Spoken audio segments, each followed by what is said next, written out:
Bonjour les amis, aujourd'hui on va parler de la deuxième partie de mon projet qui est le contrôleur moteur qu'on voit juste derrière moi. Voilà. Donc on avait parlé des moteurs la dernière fois, donc on avait parlé des moteurs d'un côté moteur brushed et d'un autre côté moteur brushless, hein, donc avec balai et sans balai.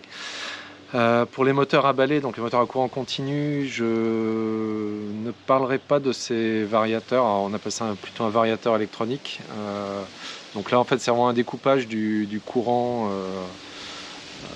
en carré plus ou moins large, hein, c'est un PWM on appelle ça, plus ou moins large pour régler la puissance, finalement le courant moyen qu'on envoie au moteur. Il existe une marque qui fabrique ce genre de... Il y en a plusieurs, hein, mais il y en a une qui s'appelle Kelly, une marque américaine.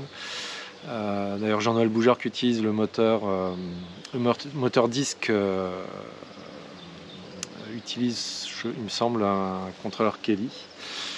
Donc le mieux c'est aller voir sa chaîne et lui poser des questions s'il faut. Je vous mettrai quand même le lien du constructeur Kelly. Voilà. Pour notre part, on va parler donc des moteurs, des contrôleurs brushless. Donc moi j'ai cherché dès le début, dans le cadre de mon projet, c'est d'aider les amateurs à réaliser une motorisation électrique à faible coût. Donc depuis 10 ans, j'ai essayé beaucoup de contrôleurs, j'en ai beaucoup détruit. Voilà. Le mieux que j'ai pu faire, c'est des contrôleurs d'origine du modélisme chinois. Alors vous voyez, j'ai dû mettre des radiateurs pour pouvoir les faire fonctionner assez conséquents avec des ventilateurs. Donc j'ai quand même réussi à voler avec ce contrôleur-là qui fonctionne, qui est capable de fonctionner pas à plein gaz indéfiniment, mais qui permet de voler. Voilà. Donc là, voilà, un contrôleur comme ça, il y en a pour entre 400 et 500 euros. Mais honnêtement, maintenant, je vous déconseille vraiment de partir. J'ai jamais réussi, disons, à être serein avec ce genre d'électronique. Donc moi, je suis parti sur les contrôleurs moteurs APD. Donc APD, c'est une marque australienne. Alors vous verrez, hein, je vais vous mettre la description, dans la description je vous mettrai tous les liens. Donc c'est une société australienne qui s'est lancée dans des contrôleurs de haute qualité pour le marché des drones naissants, hein. Donc il y a de plus en plus de drones, de plus en plus gros, et maintenant des drones qui transportent des gens, qui seront bientôt peut-être ULM d'ailleurs. Donc cette société-là fabrique toute une gamme de contrôleurs qui va du modélisme, hein, des petites puissances jusqu'aux drones ou aux véhicules aériens ou terrestres de puissance. Donc leur plus gros contrôleur actuellement, c'est celui que j'utilise, mais en version au plus fort voltage, parce qu'en fait il existe un 28S, et moi c'est le 20S qui accepte 400 ampères. Le 28S il accepte que 300 ampères, mais comme en montant en tension, la puissance est plus élevée, il est capable de faire, il me semble, 43 kW, ce qui est énorme. Le mien, celui-là, il accepte 38 kW, il me semble, et donc voilà, en sachant que moi je tire au maximum 20 kW dessus. 38 kW, c'est-à-dire j'utilise, on va dire, la moitié de sa capacité, mais ça me permet surtout d'avoir un fonctionnement en continu sans qu'il chauffe. Voilà, et puis, donc ça m'apporte une fiabilité non négligeable. Donc ce genre de contrôleur moteur, c'est finalement il regroupe d'un côté un variateur comme les moteurs à courant continu, c'est-à-dire un PWM qui va faire varier la puissance en sortie, mais il a aussi la fonction de convertir le courant continu de la batterie en courant triphasé alternatif pour alimenter le moteur brushless qui sont des moteurs triphasés. Voilà, donc en fait il y a deux fonctions dans le même boîtier, et c'est pour ça aussi qu'il coûte du coup plus cher que les variateurs classiques en monophasé en fait. Voilà. Donc moi j'ai développé toute une technique de câblage pour mes contrôleurs. Donc j'utilise du fil siliconé. Alors tout ça on le verra dans la partie câblage, hein, donc j'en parle pas plus. Ici on voit les condensateurs qui permettent de supprimer l'effet selfique des câbles, de la longueur des câbles. Ensuite la ventilation, hein, vous voyez là j'avais blindé la ventilation et le radiateur aussi. Donc, ce qui m'a permis de l'utiliser de façon continue, alors qu'au départ en version de base il n'était pas capable de fonctionner en continu, il fonctionnait disons quelques minutes et après il chauffait trop. Voilà. Et en sortie, donc on a les 3 phases pour le moteur avec des cosses classiques. Voilà un petit peu le câblage. Et après on a d'un côté alors je sais plus lequel que c'est, mais on a le capteur de température, voilà, qui va à ma carte électronique, basé sur un Arduino, et d'un autre côté la commande qui est un signal servo aussi, hein, donc un signal PWM 50 Hz qui est généré par ma carte Arduino également. Voilà, donc ça c'est la commande, il n'y a rien de plus. Alors pour vous, dans mon projet, en fait, il y a 2 solutions en fait, hein. Soit vous faites comme moi, c'est-à-dire que vous prenez vous voyez, des cartes Arduino, hein, donc ça c'est par exemple une Arduino Uno, je vous mettrai un lien. Et moi j'utilise en fait une Arduino Mega qui est une carte qui a beaucoup plus d'entrées-sorties, ce qui m'a permis d'avoir 16 entrées-sorties analogiques pour pouvoir mesurer les tensions de chaque cellule. Alors ça c'est pas obligatoire, comme je vous en ai parlé déjà.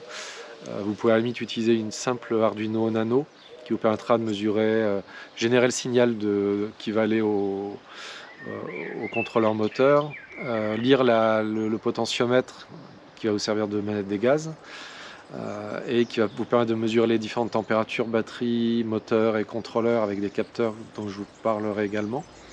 Alors ces capteurs c'est des DS18B20, hein, vous pouvez déjà chercher, je vous mettrai les liens. Et je vous mettrai aussi un lien vers le programme. Alors en fait dans la librairie de ces petites cartes programmables, il y a déjà un programme tout fait pour commander un servo, ou disons commander un variateur moteur. Donc vous avez en fait quasiment rien à faire, le programme en quelques minutes on va dire, ou quelques heures pour les débutants, il sera fonctionnel. Voilà, cette carte-là, moi je l'alimente directement par les cellules, en sachant que les contrôleurs moteurs, les entrées sont optocouplées. C'est-à-dire qu'en fait, vous pouvez alimenter cette carte-là avec la même tension qui sert à alimenter le contrôleur. Il n'y aura pas de souci de court-circuit en fait. Donc j'utilise en fait, je le branche sur les 2 premières cellules, en sachant qu'il y a un régulateur dedans qui régule à 12 volts, enfin qui accepte 12 volts en entrée et qui sort du 5 volts en sortie. Vous pouvez utiliser les 2 premières cellules pour vous alimenter. Donc oui, je vous ferai une vidéo, hein. Donc il y aura une vidéo sur le câblage de puissance, et je vous ferai aussi une vidéo sur sur la schématique générale du projet, hein, qui vous servira, on va dire, de plan, un plan vidéo, on va dire. Voilà.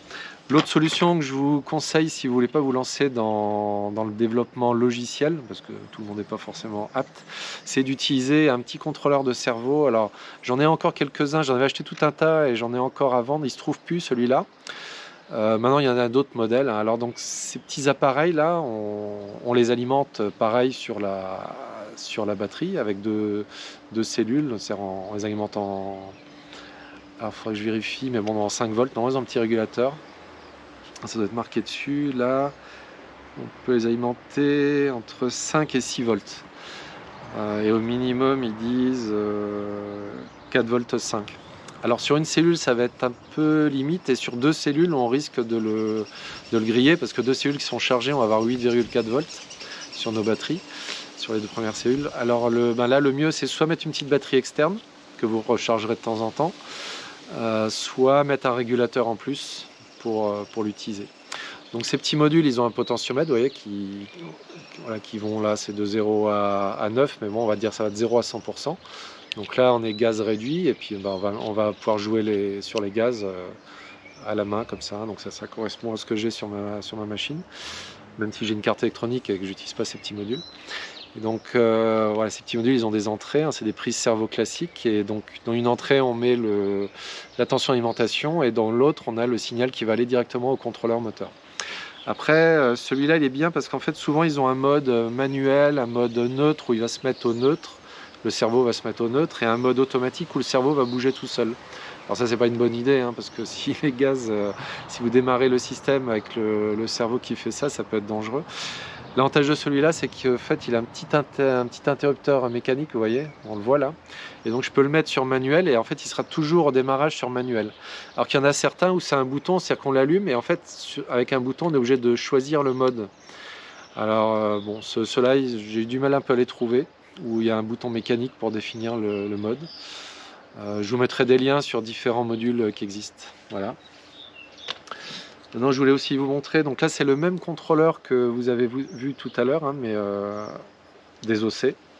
Voilà, donc c'est exactement le même, hein. Donc tous ces contrôleurs là ils sont faits pareil, c'est à dire qu'ils ont une carte électronique plus ou moins élaborée, c'est à dire que là c'est vraiment du contrôle basique, c'est à dire qu'on va générer des signaux carrés, plus ou moins carrés, et ça les moteurs ils aiment pas trop, malheureusement ils chauffent beaucoup, alors que des contrôleurs comme l'APD, des contrôleurs haut de gamme, ils ont des algorithmes qu'on appelle FOC, et qui permettent en fait de générer des sinusoïdes. Le signal généré est sinusoïdal, et ça permet aussi de démarrer le moteur très doucement. Je vous montrerai, on fera un petit essai tout à l'heure. Voilà, le moteur va démarrer tout en souplesse, alors qu'avec ce genre de contrôleur, en général il démarre avec à-coup, donc c'est pas terrible. Donc là en fait on voit les transistors, hein. Donc en fait on a 6 séries de transistors, parce que c'est un pont en H. Alors, je vous mettrai des vidéos pour comprendre comment ça fonctionne, vous irez voir. Et alors voilà, les constructeurs sont obligés d'assembler plusieurs transistors en parallèle, donc c'est des MOSFET, hein, transistors MOSFET, pour pouvoir faire passer le courant dont on a besoin, parce que chaque transistor accepte un certain courant. Et en général, plus ils acceptent de courant, plus ils sont chers, c'est-à-dire que leur résistance interne est faible et leur vitesse de commutation est élevée. Voilà. Je ne vais pas m'étendre plus, hein, ça c'est de l'électronique de puissance, c'est difficile à concevoir, à mettre au point, ça coûte cher. Certaines personnes le font, mais bon voilà, maintenant, donc un contrôleur comme ça, je vous ai dit, il faut compter 500 €. Un contrôleur haut de gamme comme les APD, voilà, ça va aller entre 1000, 1500 et 2000 €. Là, un APD comme celui-là, livré d'Australie avec la douane, et tout complet, c'est 1800 €. Voilà, il n'y a pas trop de solutions, hein, si vous voulez de la fiabilité, si vous voulez du rendement et de la sécurité, hein, parce on vole quand même avec. Voilà, faut investir dans un. Moi, j'ai compris ça au bout de 10 ans, mais donc je vous le dis, il faut investir dans un contrôleur de qualité. Donc, à mon sens, je vous mettrai toujours les mêmes 4 sociétés, toujours les 4 mêmes sociétés, c'est-à-dire il y a GGR Électronique en Allemagne, il y a MGM Compro en Tchéquie, il me semble, pays de l'Est. Il y a MAD, toujours pays de l'Est, mais qui fait fabriquer en Chine, c'est MAD Moteur, qui eux ont un moteur et un contrôleur moteur. Alors pareil, tout ça, c'est des matériels que je n'ai pas utilisés, donc je ne peux pas vous dire si ça marche ou pas. Il y a d'autres personnes qui les ont utilisés dans leur projet. Je vous ai mis les liens dans la vidéo du moteur, donc vous pouvez les contacter. Et moi, tout ce que je peux vous dire, c'est que les contrôleurs APD, c'est vraiment le top, c'est ce qui se fait de mieux. Voilà, si vous investissez dans un contrôleur comme ça, vous êtes sûr d'avoir aucun problème de fonctionnement, de réglage. Vous allez voir, j'ai préparé une autre partie de la vidéo. Alors je ne sais pas si je vais faire 2 vidéos ou si je vais les mettre ensemble, où je vais vous décrire tous les réglages du contrôleur au niveau d'un. Alors il y a un logiciel, il y a une application sur ordinateur, sur un PC, qui permet de régler régler tout ce qu'on a besoin à l'intérieur du contrôleur. Donc j'en parle pas plus ici, vous regarderez cette partie-là. Je vous ai tout expliqué. Voilà, je pense que je vous ai un peu tout dit. Donc hein, le câblage, je reviens vite fait, hein, le câblage est simple, hein. D'un côté on branche le moteur, ici les 3 phases du moteur. Donc vous vous rappelez, si le moteur ne tourne pas dans le bon sens, soit on change le logiciel à l'intérieur, ça vous le verrez dans l'autre vidéo, soit vous inversez une phase, 2 phases pardon, hein, vous en inversez 2 et le moteur va tourner dans l'autre sens. En entrée, on a le plus et le moins de la batterie. Alors bien sûr, hein, si vous mettez le plus sur le moins et le moins sur le plus, vous détruisez tout de suite le contrôleur. Donc voilà, là on peut mettre des couleurs, hein, vous voyez, rouge et noir. Alors moi effectivement je peux les inverser parce que j'ai les mêmes. Je vous parlerai du câblage, hein, dans une autre vidéo. Et ensuite le capteur de température, voilà, qui va rentrer sur votre Arduino ou sur un petit module qui va vous afficher la température. Je vous parlerai de cela aussi. Et le signal cerveau qui va venir, petit signal PWM, qui va venir contrôler les gaz en fait, hein. Alors les gaz, ça se dit pas trop pour de l'électronique, mais la puissance que vous souhaitez que le contrôleur applique au moteur. Voilà. Écoutez, je vous ai tout dit. Voilà, juste au niveau du montage, hein, vous avez vu, j'ai mis. Au début, je voulais pas utiliser de ventilateur sur ce contrôleur-là, vu qu'il était surdimensionné. Je voulais le mettre dans le lit du vent, comme j'ai fait ici, pour qu'il soit. Donc ça marche très bien. Dans le lit du vent, il est refroidi. Juste par le vent relatif de la machine. Là, dernièrement, j'ai quand même mis un ventilateur. Alors, bon, ça change pas énormément, mais Voilà, je pense que quand il va par des temps chauds, on va dépasser 30 degrés au sol, au décollage, ça lui fera du bien au lieu de monter plus vite en température. Voilà, je vous laisse là, vous verrez les 2 autres parties, hein. Donc je vais juste vous faire une petite partie, on va faire marcher le contrôleur juste pour vous. Je vous montrerai le mode de défaut, la sécurité en fait de démarrage. Je vous montrerai comment il démarre en souplesse et puis donc la vidéo qui vous explique, l'autre partie qui vous expliquera tout le réglage du contrôleur moteur. Après, tout sera dans la description, hein. Vous aurez toutes les informations des constructeurs, des vidéos explicatives que j'ai trouvées sur YouTube. Il y en a beaucoup, j'en ai choisi quelques-unes. Voilà. Écoutez, je vous dis à bientôt. Prochaine partie, alors j'hésite, soit on verra le câblage de puissance ou la batterie, ou le petit générateur de cerveau. On va pas le refaire, hein, parce que voilà, hein, c'est pas compliqué. Je vais vous mettre les liens, ça se branche tout seul. Voilà, les amis, à bientôt et bon vol pour ceux qui volent déjà, et bonne réflexion pour vos projets électriques si ça commence à germer dans vos esprits. Au revoir. Alors comme promis, je vais vous faire une petite démonstration de fonctionnement du moteur. Première chose, vérifiez qu'on n'a pas de gaz, donc vous ne pouvez pas voir le petit potentiomètre, je ne peux pas tout filmer en même temps. Première chose, on va alimenter le contrôleur moteur. Donc ici j'ai la prise anti-étincelle qu'on verra dans la vidéo concernant le câblage. Là je vais les brancher ensemble et on va démarrer le contrôleur moteur. Voilà. Alors, vous avez entendu le bip bip, hein, les fameux bips que font le moteur, je vous en parlerai, ou vous avez peut-être déjà vu l'autre partie, je ne sais pas encore comment je ferai le montage. Voilà, alors là le moteur est sous tension, hein, donc attention danger. Le ventilateur se met à fonctionner directement, il est alimenté directement par le circuit batterie. Ça c'est vraiment sécuritaire, hein, parce que une fois j'avais utilisé un interrupteur pour allumer et éteindre les ventilateurs, et j'avais oublié de démarrer les ventilateurs et du coup j'ai détruit le contrôleur, et ça aurait pu très mal se finir. Donc là le ventilateur tourne, voilà. Maintenant dès que je vais mettre des gaz, ici il faut qu'il n'y ait personne derrière, hein, vous voyez, alors j'ai fait attention, l'hélice va se mettre à tourner, alors je vais essayer un petit peu.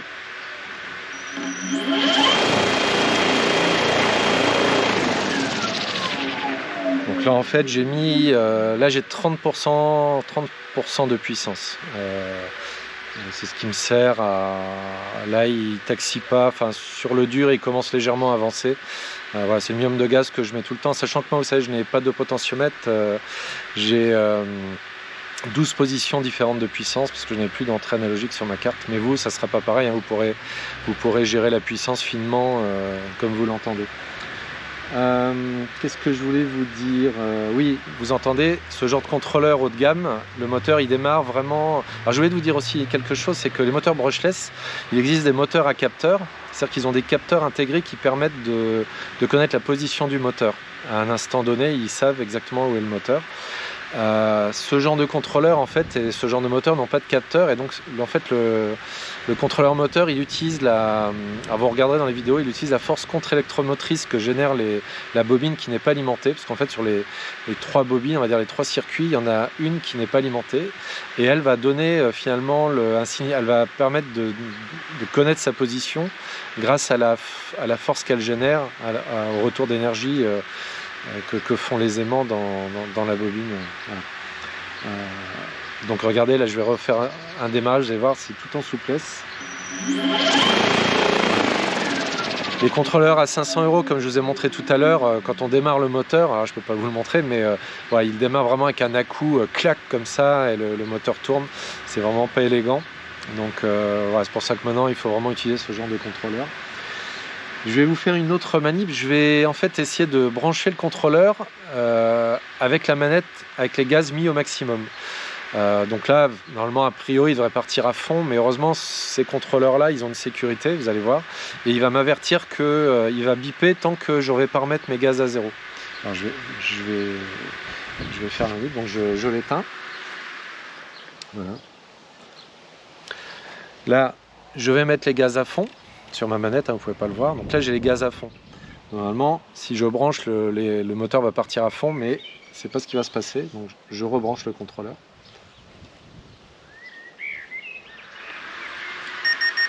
Vous entendez là? Voilà. Là, il n'est pas content.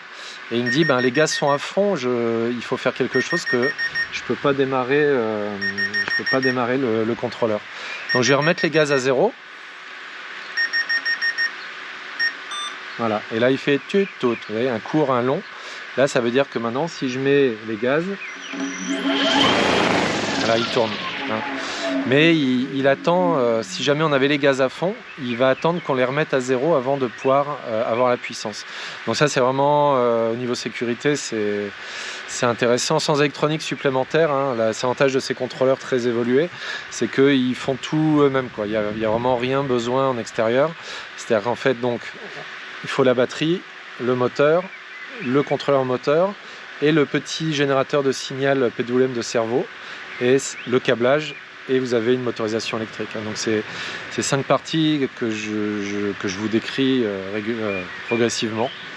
Voilà, écoutez, je vous laisse, à bientôt pour la suite.